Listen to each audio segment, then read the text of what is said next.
The day Hawa Musa got married, her sister Zainab arrived at the same venue in a white Ferrari, and everyone agreed it was the most beautiful entrance they had ever seen at a Kano wedding. Zainab's husband, Alhaji Kabardin Ladi, was a property developer who owned 3 houses in Kano, one in Abuja, and a share in a shopping complex on Ahmadu Bello Way. He was 41, broad-shouldered, and wore his wealth the way men of his type wore it in Kano. Visibly, deliberately, with the confidence of someone who had decided that modesty was a virtue for people who had less to show. The Ferrari had been a wedding gift to himself. He drove it to every occasion where driving it made sense, and several where it did not. He drove it to his sister-in-law's wedding because the occasion allowed it, and because standing beside a Ferrari in the photographs of a family event was a pleasure he had learned to take without acknowledging that he was taking it. The Ferrari arrived first. The guests arranged themselves accordingly, the way guests at Kano weddings always arranged themselves when something impressive arrived, which was to position themselves near it for the photographs and discuss its specifications in tones that were admiring, but not so admiring as to suggest they had never seen one before. Zainab stepped out in a gold and green embroidered gown, her head tie wrapped with the authority of a woman who had paid for an expert tier and got exactly what she paid for. She greeted the assembled family with the graciousness of someone who understood that graciousness, performed correctly, was its own kind of display. Her mother, Hajiya Ramatu, watched her eldest daughter arrive and felt the specific satisfaction of a woman whose plan for her children had, in at least one case, proceeded exactly as she intended. Hajiya Ramatu had raised 2 daughters in the same house, with the same values, with the same deliberateness. The daughters had turned out differently. Not in their character. Both were honest. Both were intelligent. Both were more capable than most people who underestimated them ever realized, but in their orientation toward the world. Zainab had understood from an early age that social position was a resource that required active management. Hawa had understood from an early age that social position was noise, and that the most efficient use of energy was to ignore it and focus on the actual problem. Hajiya Ramada had spent years trying to correct this difference. She had not succeeded. The white Ferrari in the compound, and the donkey about to arrive at the gate were, in a way, the clearest possible illustration of how completely she had not succeeded. The plan for her younger daughter had proceeded differently. Considerably differently. Hawa was 26. She was a quiet woman. Not shy, but economical with her words in the way of someone who had decided that most conversations did not require the energy others spent on them. She worked as a secondary school mathematics teacher in Kaduna, 90 minutes from Kano. She had a first-class degree from Bayero University. She read novels in Hausa and in English with equal pleasure, and had opinions about both that she shared only with people who asked and meant it. She ran the mathematics club at her school on Friday afternoons without being asked and without additional pay, because she had noticed that the students who came to the mathematics club were almost always the students who had been told, at some point, that they were not mathematical people. And she had made it her private project to disprove this, one student at a time. Her most important student in the year before the wedding was a girl named Miriam. Miriam was 14 and had failed her JSS 2 mathematics examination twice. She came to the club because her older brother had told her it might help, and she sat in the back row with the specific posture of someone who had already decided they would fail and was present mainly so they could say they had tried. Hawa noticed the posture. She had seen it many times. She did not address it directly, because direct address with students who had been told they could not do something usually produced the opposite of what was intended. Instead, she gave Miriam a problem that was not labeled as mathematics. She gave her a puzzle about the most efficient way to arrange market stalls so that a customer could visit every stall without retracing their steps. It was, structurally, a graph theory problem. Miriam did not know it was a graph theory problem. She solved it in 20 minutes, then looked up and said, "Is this mathematics?" Hawa said, "It is one of the questions that mathematics was invented to answer." Miriam had been quiet for a moment. Then she had said, "I thought mathematics was about numbers." Hawa had said, "Mathematics is about patterns. Numbers are one language for patterns. But patterns are everywhere." Miriam had come back the following Friday, and the one after that. By the end of the term, Her mathematics grade had improved enough that her teacher had called her parents to ask whether she had been getting private lessons. She had not. She had been coming to the club. Hawa had thought about Miriam often in the months leading up to the wedding. Not because Miriam's story was finished. It was not. And whether it continued depended on resources and opportunities that Hawa did not yet have the ability to provide consistently. But because Miriam had clarified something that Hawa had understood abstractly for years, and now understood in her body, that the problem with how mathematics was taught was not the students. It was the path. The path had been designed for the average, and the average was a fiction that described nobody precisely. She had not yet told Nazaru about Miriam. She was saving that conversation. She had met Nazaru at a regional mathematics teachers' conference in Jos 2 years earlier. He was presenting a paper on the gap between how the national curriculum was designed and how it was actually experienced by students in government secondary schools in the north. She had asked him a question from the audience that had taken 4 minutes to answer properly, and afterward, he had found her at the tea table and said, "You asked the question I was hoping someone would ask." She had said, "I asked the questions I want answered." He had laughed, the laugh of someone who had not expected to be delighted by something that afternoon and had been. They had talked for an hour at the tea table, then moved to a corner of the conference hall, and talked for 2 more hours while the afternoon sessions proceeded without them. The conversation had covered curriculum design, the difference between students who understood mathematics and students who had learned to pass mathematics examinations, the specific failure of rote learning in building intuition, and whether it was possible to design an educational system that began from where each student actually was rather than where the system assumed they should be. He had asked questions the way good mathematicians ask questions, not to display the question, but to actually know the answer. She had answered the same way. By the time they stopped talking, neither of them had mentioned anything about their lives outside the conversation, and yet both of them had the specific sense of having understood something essential about the other. By the end of the conference, he had her number. By the end of the week, they had spoken twice more. Phone calls of a quality she found unusual, which was that neither of them was performing. Most early conversations between people who had recently met involved impression management, the careful gap between what you actually thought and what it was yet appropriate to say. These calls had none of that. He said what he thought. She said what she thought. They disagreed, and both of them moved to better positions than the ones they had started from, which is what happens between people who are interested in being right rather than in winning. By the end of the month, he had driven from Kaduna to Kano to take her to dinner at a restaurant where the jollof rice was, by her assessment, adequate, and the conversation was considerably better than adequate, which she told him directly, and he received without false modesty. Nazaru was 32. He taught mathematics at a government secondary school in Kaduna, and lived in a modest rented compound near the school. He drove a Toyota Camry that was 8 years old and showed it. He wore plain kaftans and simple shoes. His compound had a small courtyard where he kept a vegetable garden that produced more tomatoes than one man could use, and which he distributed to neighbors without making anything of it. He had the quiet, specific confidence of a man who knew exactly what he was capable of and had never felt the need to announce it. Not from false humility, but from the particular self-possession of someone whose inner life was rich enough that external validation had never been strictly necessary. He also had a mathematics research patent. But we will come to that. In the 14 months between Jos and the engagement, Hawa had visited Nazaru in Kaduna 4 times. He had visited her in Kano 6.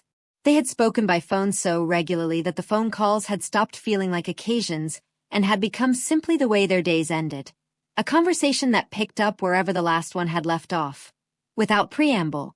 The way you pick up a book you put down the night before. She had met his mother, Hajia Aisha, a retired schoolteacher who wore her gray hair simply and spoke with the unhurried precision of someone who had spent 40 years explaining things to people who needed time to understand them and had made peace with the pace. Hawa had liked her immediately, which was the word she used when she told Nazaru about it, and Nazaru had said, "She liked you too. She told me you asked good questions." Hawa had said, "What questions?" Nazaru had said, "She wouldn't tell me. She said they were your questions to keep." She had met his colleagues at the school, who regarded him with the specific affection of people who worked alongside someone excellent at something they all cared about. She had sat in the back of one of his classes without announcing herself. He had not asked her to do this. She had simply appeared and watched him teach a Form 3 class the concept of proof by contradiction, and she had seen in the way the students tracked him that he had managed to make them believe, at least for that hour, that the problem was theirs to solve rather than his to deliver. It was the rarest thing in a classroom. She had sat in the back and taken notes that had nothing to do with mathematics. At family gatherings in Kano, the experience was different.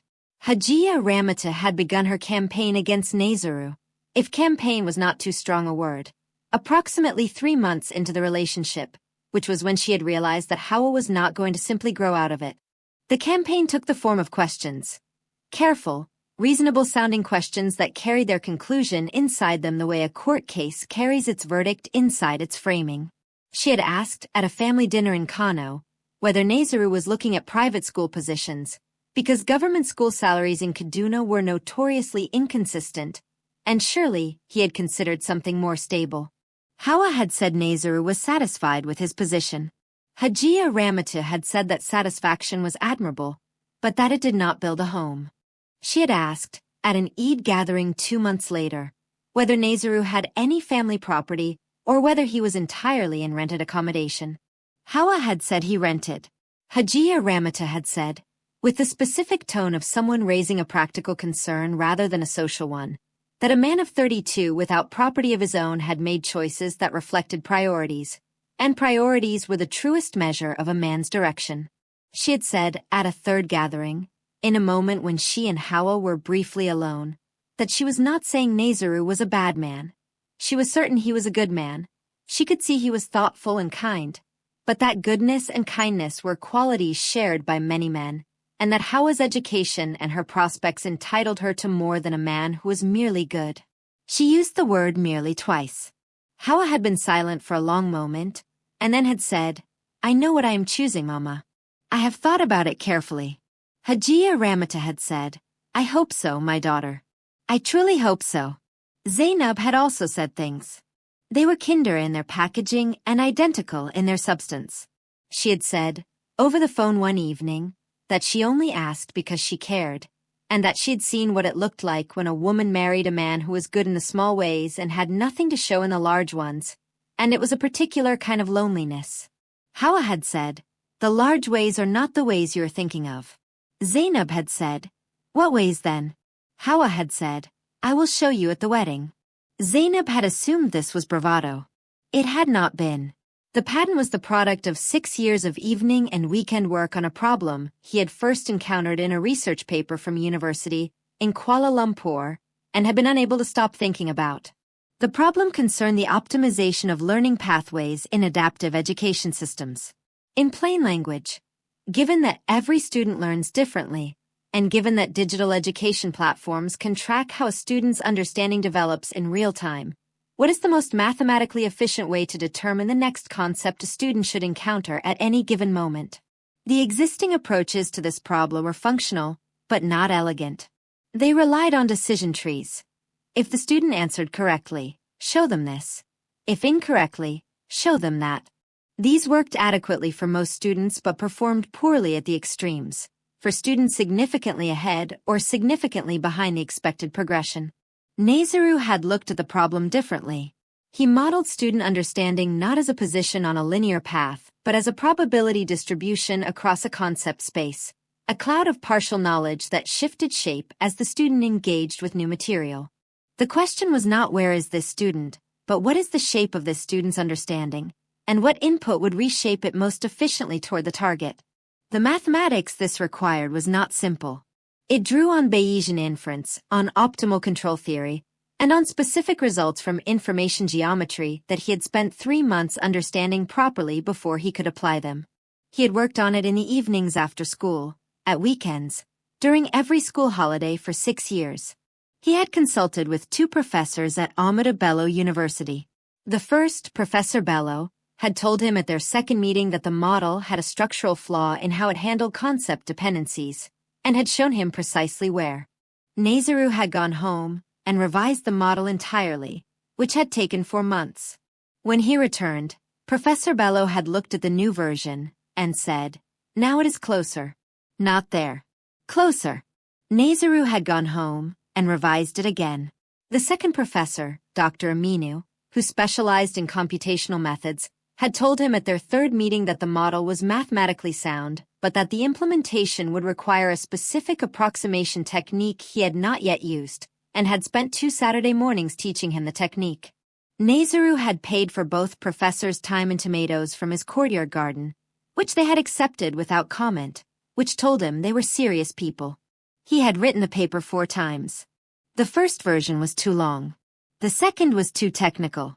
The third was clear but incomplete in a way that another mathematician would find immediately. The fourth was right. He had known it was right not because it felt right, but because when he read it, there was nothing he wanted to change. The patent had been filed 18 months ago through an intellectual property lawyer in Abuja named Barrister Lawal. The fees had cost 2 months of his teaching salary. He had paid without complaint. Pathline Education, a Singapore-based educational technology company, had found the patent through a research database and contacted Barrister Lawal 8 months later. The initial licensing fee had been significant.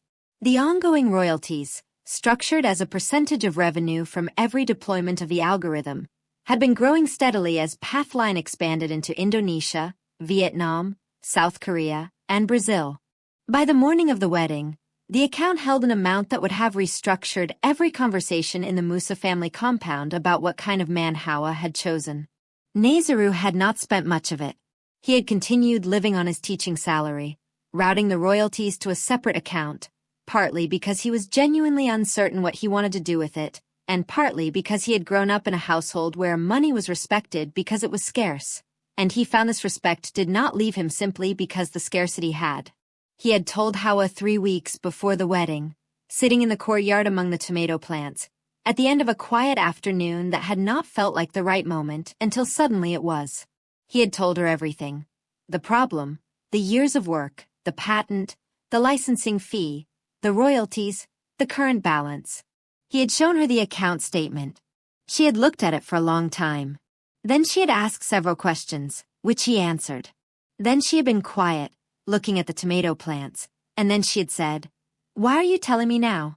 He had said, "Because I wanted you to agree to marry me as a teacher in a compound in Kaduna, not as a man with a number.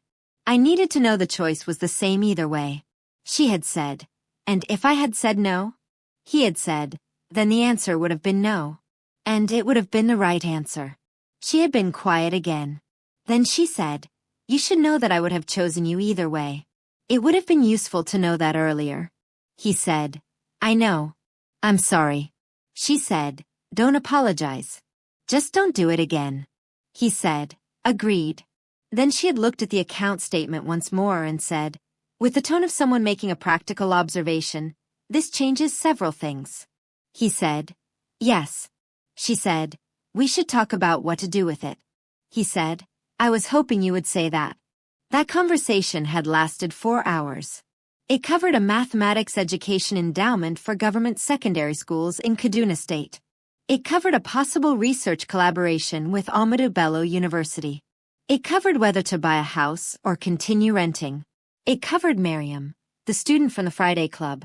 Hawa told him about her for the first time that afternoon, and Nazaru had listened with the full attention he brought to things that mattered, and at the end had said, quietly, that is exactly the problem the algorithm is trying to solve. On a national scale. She was your proof of concept. Hawa had looked at him.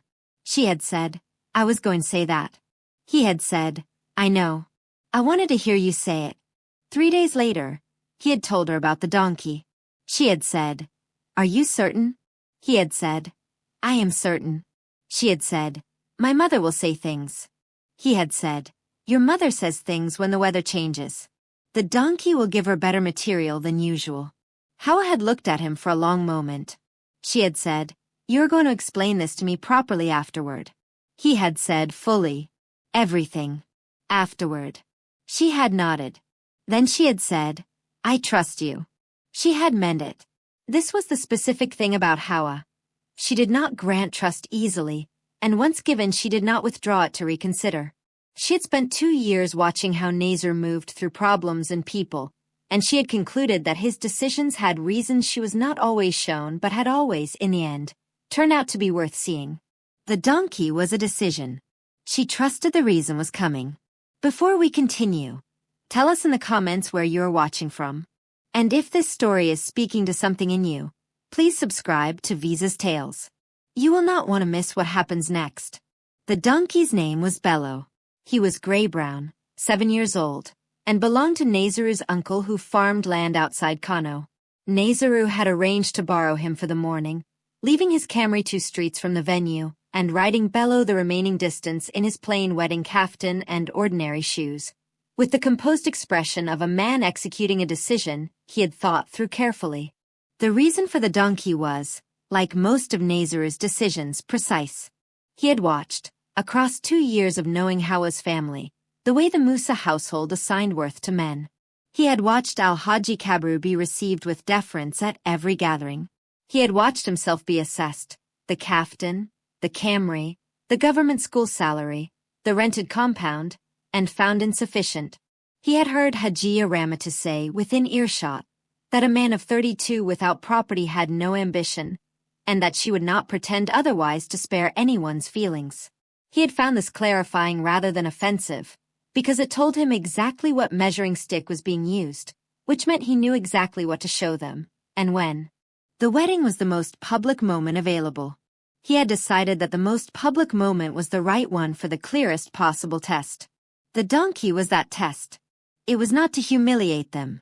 It was to give them the clearest possible opportunity to show, in front of witnesses, exactly what they valued, so that when the truth arrived afterward, the record would be unambiguous.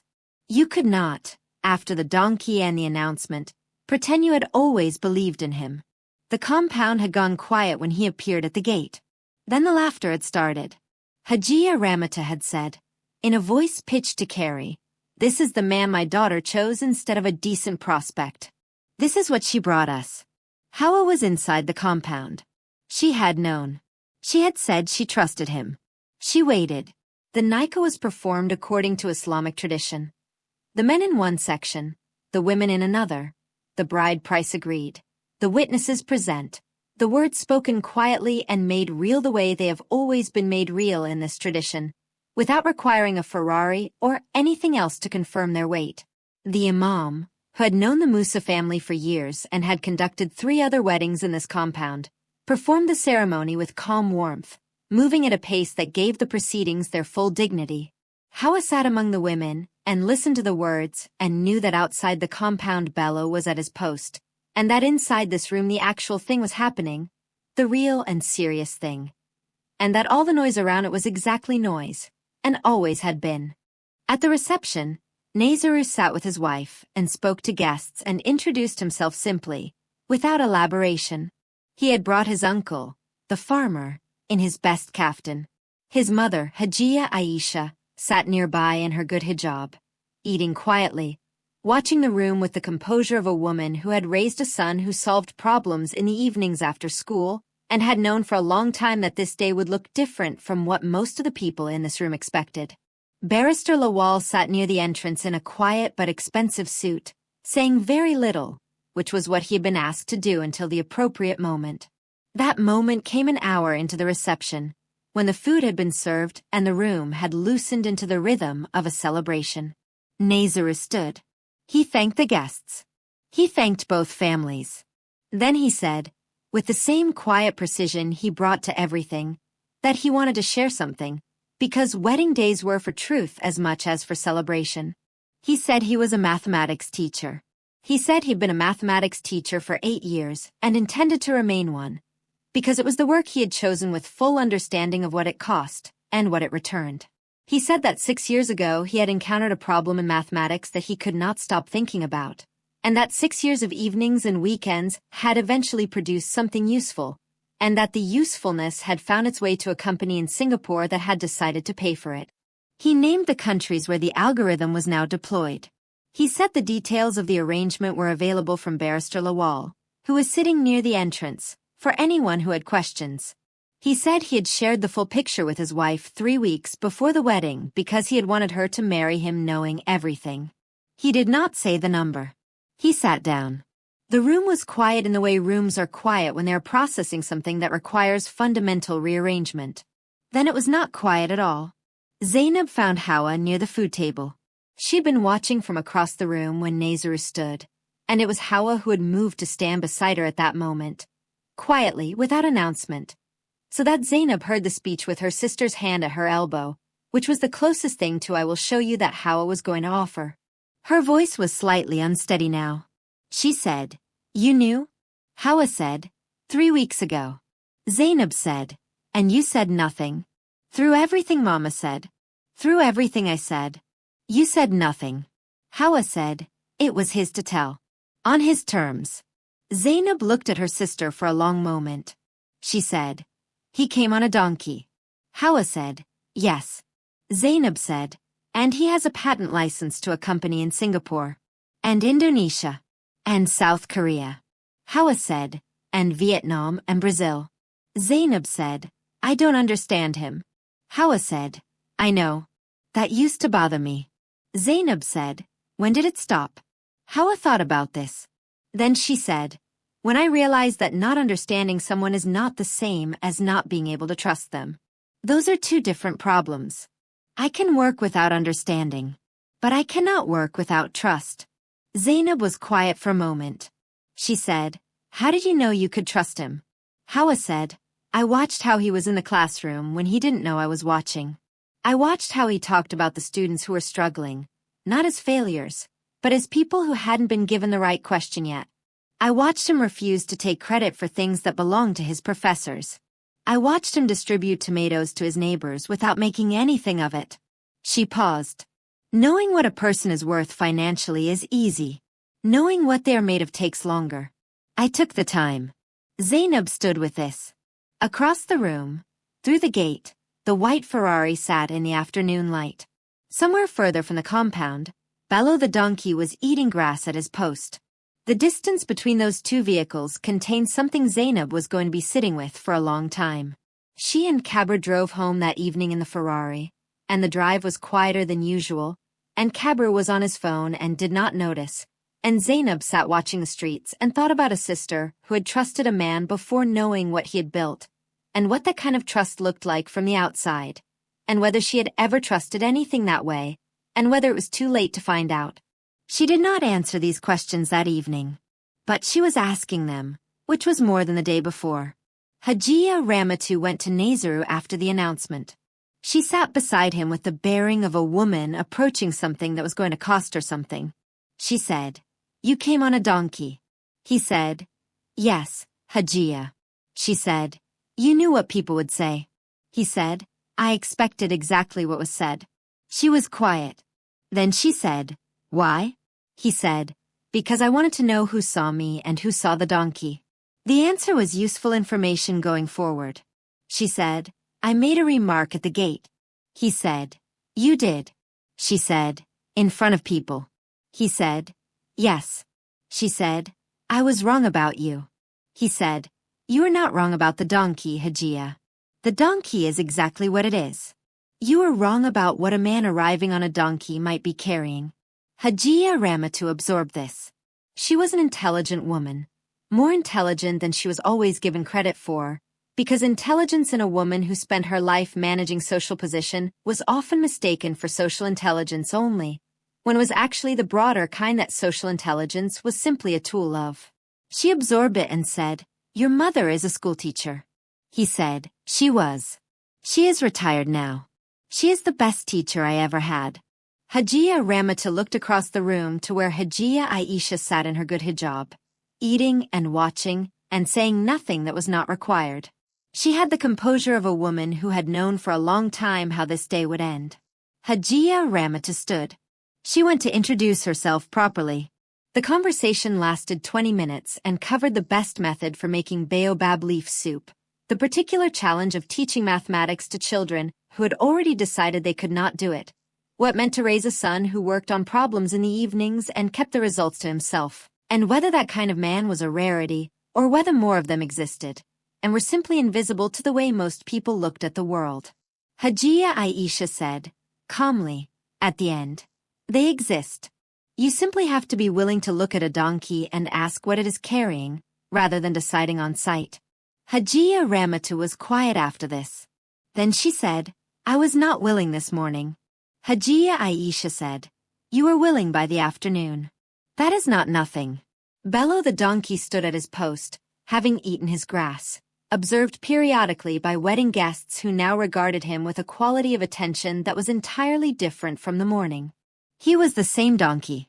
The people looking at him had changed. The story spread through Kano with the speed of a story that contains both a donkey and a patent license to a company in Singapore, which is to say it spread very fast, and with considerable elaboration. By the end of the week, 3 versions existed. In one, Nazaru had developed the algorithm by observing his students, and the donkey was a symbol of his teaching philosophy. In another, Pathline Education had sent executives to the wedding in disguise who had been won over by the Nika. In Hawa's favorite version, the donkey had been offered a consultancy fee and had declined on the grounds that he preferred grass. None of these were true. The true version was quieter and more specific and more interesting, because true versions usually are. In the 2 years following the wedding, Nazaru and Hawa used a portion of the royalties to establish the Aliyu Mathematics Education Endowment for government secondary schools in Kaduna State. The endowment funds after-school mathematics programs, the kind of Friday afternoon clubs that Hawa had been running for free, in 14 schools across the state. Miriam, the student who had solved the graph theory puzzle about market stalls, was the first recipient of an endowment scholarship to a federal government college in the state. She is studying mathematics at a university in Kano. She does not yet know that the woman who ran the Friday Club that changed her relationship to mathematics is the same woman who helped establish the scholarship she received. She will find out eventually. Hawa is in no hurry. Nazaru still teaches. He has been offered positions at universities and at private institutions and at companies in Abuja and Lagos. He has declined all of them.